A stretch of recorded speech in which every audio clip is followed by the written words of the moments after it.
Now it's time to actually modify the items that we've extracted from the sample configuration file to match our network needs.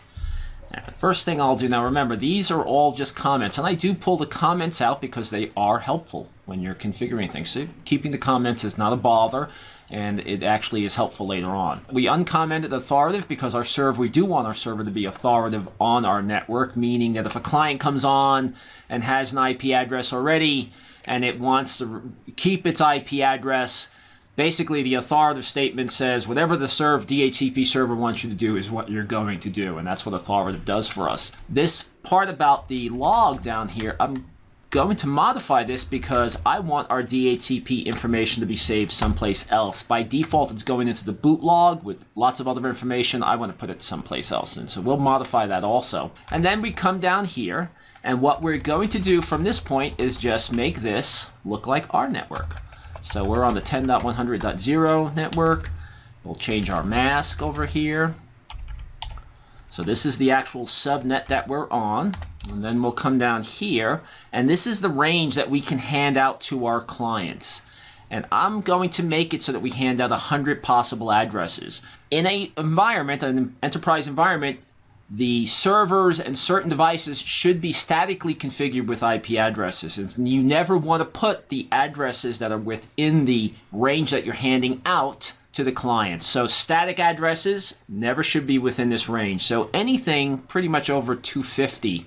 We're using 254 for server 1, 253 for server 2 when we finally get that up. So I'm safe. What I'll do is put 10.100.0. We'll say from 1 space to 10.100.0.100. We're going to hand out within that range. And then our name servers here, we'll go down here, we'll get rid of this.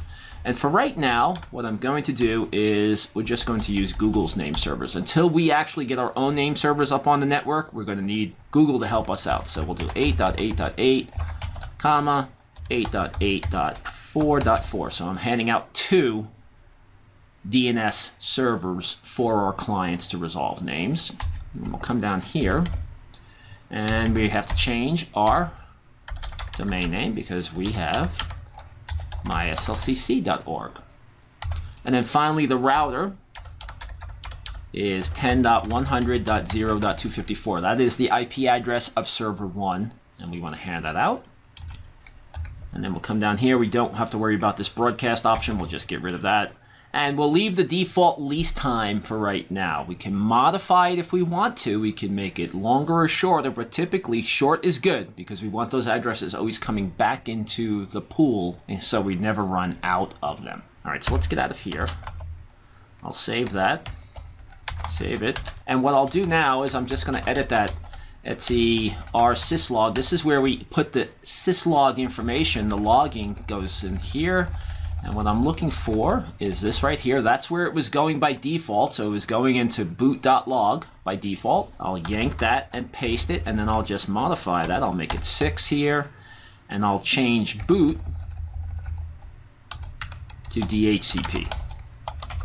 And so now what we have is a log just for DHCP. And what I'll do, just to make that work, is do a syslog restart.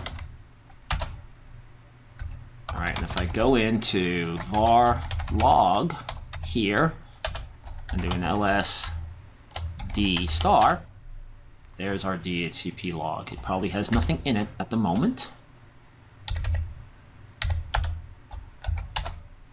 Correct, it has nothing in there, but we'll be putting some information in there next. So what we'll do next is actually start up the DHCP server and see what's going on our network.